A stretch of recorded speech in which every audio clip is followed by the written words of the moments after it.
Today we come to the conclusion of the 4 weeks we've spent talking about the kingdom of God. So the past 4 weeks have all just been these parables. Jesus telling parable after parable, trying to help us wrap our minds around and to discover what is this kingdom of God business that he's talking about. And the first thing that we recognize, and I've told you 4 times in a row, and I'm going to tell you one more time, is the kingdom of God. When Jesus is talking about the kingdom of God, is he in Matthew's gospel, is he talking about that place we go when we're dead? No. We're not talking about the place we go when we're dead. Different topic. Real topic, different topic. Jesus is not talking about the place we need to be good little boys and girls to get to when we're dead. Not talking about that. He's talking about something that's here. Right? He's talking about this kingdom, this something that's here. And if it's something that's here, that means that we can experience it even now. So it'd be very beneficial for us to know what he's talking about so we can experience just what it is that he's talking about, because that'd be pretty great. As we've clarified these past several weeks, it's much better to envision the kingdom not as a place. The kingdom isn't so much a place as it is this relationship. We can experience the kingdom when we enter into this relationship. Harvard showed us millions of dollars, 80 years it took them to figure this out, but it's in those close relationships that something in us as human beings just ticks, and it brings us alive. And when we find out, as the church fathers would tell us, that Jesus himself is the kingdom, you just put 2 and 2 together, and it's that in relationship with Jesus Christ. That's when we begin to experience the kingdom, but that's when everything within us begins to tick. That's when everything we've been made for begins to just kind of fall into place. And we experience life in a completely different way. That's when we find that something that we haven't been able to find anywhere else. That's what Jesus has been getting at. But if you're anything like me, like you know this, because, ever since 2nd grade, you're like, yeah, Father, I know. If somebody asks a question in the church, the answer is always, Jesus, yeah, we know. And if I gave you the little Catholic quiz, I bet most of you would pass with flying colors and all the facts about the church. And as the priest, I could stand up here every Sunday and teach you more and more facts about Jesus and about the church. And you'd be like, wow, Father, you're a huge nerd. You're so smart. Thanks for teaching us more facts about this. But then if you're anything like me, you'd also get about 2 steps out the door and go, okay, but what does that really have to do with my life? What, sweet, cool facts I just learned today, but now I got to go live my life. What does that have to do with anything? What is this really going to affect when it comes down to it? It's one thing to say, and for me to give you the test after these 4 weeks, and you're able now to say, when we're talking about Matthew's gospel, kingdom of heaven, not talking about heaven. When Jesus is talking about all these things, he's asking us to enter into a relationship with him. I know you can ace the test now. Good. But now it's the question of, how do I do it? What exactly is it that I'm supposed to do if I want to experience what it is that Jesus is talking about? We all know what he's talking about now. Great. How do I experience it? How can I truly experience that in my life? And so that's what Jesus is really getting at in the gospel today, but always what the gospels are getting at. In the Gospels, if you want to see it in action, like Jesus, he tells us in the parables today, number 1, the kingdom is like a treasure buried in a field, which a person finds, but then he hides it again, and out of joy, he goes and he sells all that he has so that he can buy that field. Exactly. And so when Jesus told the disciples this parable, they looked at him just like you looked at me, like, oh, what do you want me to do, Jesus? So then he tells him another one. He's like, okay, I'll give you another one. He says, all right, the kingdom is like a merchant searching for fine pearls. When he finds a pearl of great price, he goes and he sells all that he has, and he buys it. It's like, do you see what he's getting at? Jesus is saying that it's like a person who finds a treasure. They go and sell everything that they have to get it. Find the pearl. Go and sell all that you have so that you can get it. When these people in the parables sell everything, it's not like they're trying to make a bet. Sometimes that's how I've heard this parable explained. Literally, one priest, he got up and he said, did you hear the parable, people? Place your bets. It's like, this is not a bet. What Jesus is saying is, no, it's like insider trading. We know that we're getting a much better deal than we're signing up for. We know that we're getting a great return on this investment. And Jesus is asking us, just make that investment, and you can experience everything that I've been talking about. But what does it look like? Again, it's one thing to say it. It's one thing to read some parables about it, but What can it look like concretely in a person's life? And that's where the answer is, once again, go read the Gospels. It's all there. It's right there. In a couple of chapters after this parable, it's going to get lived out. Jesus tells these parables, but then we find someone living it. And we find somebody wrestling with it. There's this very famous story of Jesus. He's walking around the region. He's teaching and preaching. But then a young man runs up to Jesus. He's described as a wealthy young man. He runs up to Jesus and he says, Jesus, I want to experience this life that you keep talking about. I want to experience what it is that you keep talking about all over the place. How do I do that? It's a great question. It's the exact question we're asking today. And Jesus tells him what? Anybody remember? The very first thing Jesus tells him to do is, hey, you know what you should do? You should follow the commandments. That'd be really clutch. Honor your father and your mother. Don't steal. Don't commit adultery. Don't bear false witness. And the kid, to his credit, he looks at Jesus and he says, I've been doing that ever since I was a kid. Even when my friends ran off and they were being dinglings, I've been following the commandments ever since I was young. But I still think I'm missing something. I still feel like I'm not really getting what it is that you're getting at. And that's where, just very beautifully in the Gospels, we're told that Jesus looks at him and he loves him. And then he says, yeah, good. That's because there's one thing you're still missing. I want you to go, sell what you have, give it to the poor, and then come and follow me. There it is. Go sell what you have, just like the parable said, go sell what you have, give it to the poor, and then come and follow me. That's the recipe, if you want to call it that. Right? Jesus says the recipe is not follow the rules better, follow the Ten Commandments even better. He says to follow him, to give our life to him, right? To entrust everything in our life to him, to sell everything that we have so we can buy the field, so we can buy the pearl, right? No matter what it costs us, follow him. That's when this story, it takes a tough turn. Because we're told that this young man, once Jesus tells him that, go sell what you have, give it to the poor, come follow me, that's all you're lacking. Then you're going to experience exactly what you want to experience. That life you've been looking for, you'll finally get it. We're told that the young man walks away. He walks away from Jesus, and it's described as he walks away sad. Sad to the point of death, like the most depressed sad you could possibly be. Why? Why would he do that? He just got the recipe.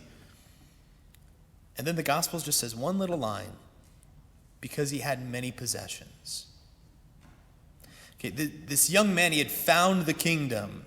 He found the pearl, he found the treasure, whatever, you name it. He found it. He ran up to Jesus. He found him. He was just right there on the cusp of it. And the only thing that stood in his way was himself. Or the fact that he couldn't let go of all these other things. He just couldn't let go. He was still clinging to his money, to his career, to his, fill in the blank, to his sports, to his Netflix account, you name it. He just couldn't let those things go. And so he couldn't enter into that relationship with Christ. He couldn't truly follow him. And because of that, because he's unwilling to do that, he's described as what? Just sad. Just totally depressed. It's pretty rough. So we just have to, again, just look and see what's going on. Jesus in this story, it's a concrete living out of what the parable was telling us. The parable was here's this pearl, here's this treasure. But then when it gets down to it, when a real human being runs up to Jesus, Jesus tells him, no, it's not just a nice story. Just go sell what you have, give it to the poor, stop worrying about this stuff, and follow me. Enter into that relationship. So this is nice for that guy 2,000 years ago. What does that look like for me? Again, it's one thing to walk out the door and say, we learned a story about a rich young man. Must have been nice 2,000 years ago. No, what does that look like for me? What does it look like in my life? And this is where I can't do the work for you. I wish I could. I can't. You have to take the time at some point, maybe even this week, that'd be nice, to just find some time for prayer. I leave the church, don't tell anybody. I leave the church unlocked. You can come pray anytime if you want to come pray in the church. But take some time for prayer and just imagine yourself in this story. Place yourself in this story. Close your eyes And just imagine yourself running up to Jesus and you say, Jesus, hey, Father Michael has been talking about this thing all the past 4 weeks. Whole month he's been talking about this. Sounds great. How do I experience that? I want to experience that too. Doesn't seem to make a lot of sense. So I want to experience what it is that you keep talking about with this kingdom of God. And predictably, I don't mean to put words in Jesus' mouth, but Jesus is going to look at you and say, how about you start with the commandments? And that's where, time out. That is a good time for us to reflect and say, well, am I following the 10 commandments? First commandment, I'm the Lord your God, don't place any gods above me. Well, how many times do we place something just a little bit above God? Just a wee bit. Sneak it in there up on top. I know you're not worshiping golden statues at your house, I hope, but those aren't the gods we're talking about. We're talking about your job or your career or something else is a little bit more important to you than God. And so that's your new God. And then there's this other God that we call the real, anyway. Third commandment, do we keep holy the Sabbath? Do we truly honor it as the Lord's day?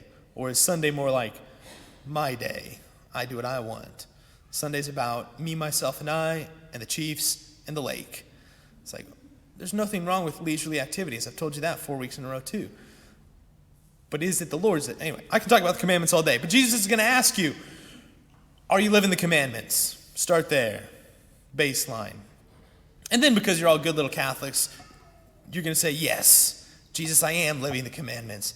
Not perfectly as that kid, apparently, but I'm living them mostly. And when I don't, I go to confession. I'm working on it, Jesus. But now I want that kingdom, though. I want to experience that kingdom. What do I need to do to experience that? And that's when he's going to look at you, and he's going to simply love you and say, all right, if you want that, go and sell what you have, give it to the poor, and then come and follow me. And then that's when we're going to have to make that decision. What this looks like is different for each one of us. Jesus doesn't ask every person in the world to literally sell all that they have and give it to the poor.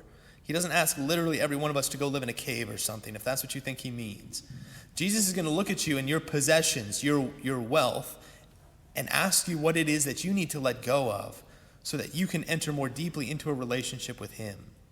It's when the first time I encountered this story and was really praying with it, Jesus didn't ask me to sell all my stuff because I was a poor little college kid at the time. So it was just Jesus, that would be the easiest thing you could ask me to do. And he didn't ask me to sell all my stuff.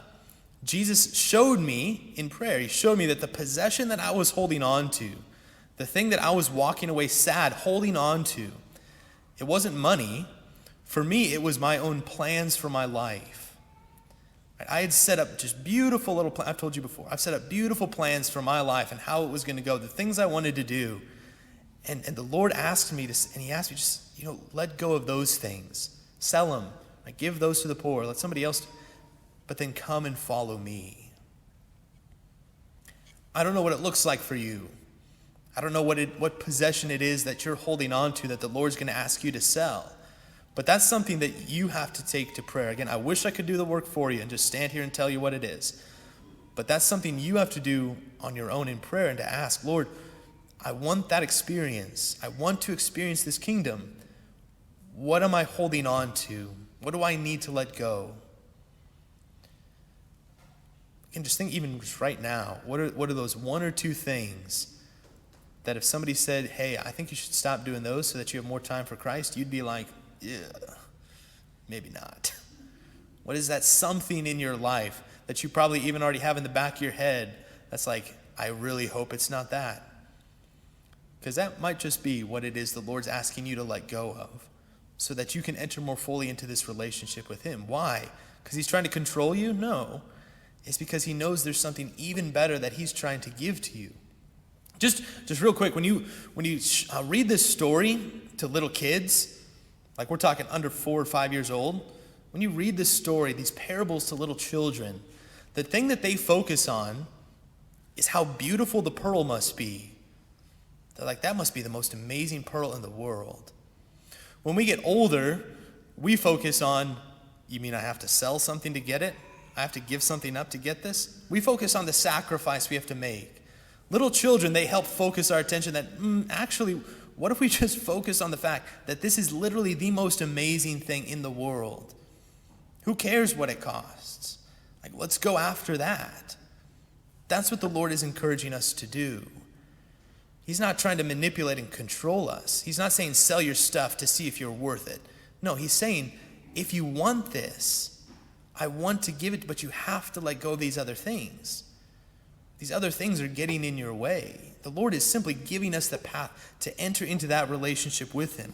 So this is where, again, we have to be the ones to do that work. The kingdom, it's not experienced because we follow the commandments the best in the world. That's what the young man shows us. He followed them all. He was still missing something. It's not, we don't experience the kingdom because we know the most about Jesus. That's not going to cut it. We experience the kingdom when, just like we hear in the Gospels, just like Jesus himself tells us, when we go all in on our relationship with him. And so ask him. Right? Ask the Lord, what is it that I need to sell? What is it that I need to let go of so that I can buy the treasure, so that I can buy that field, so that I can enter into that relationship with you and experience the kingdom that you promise?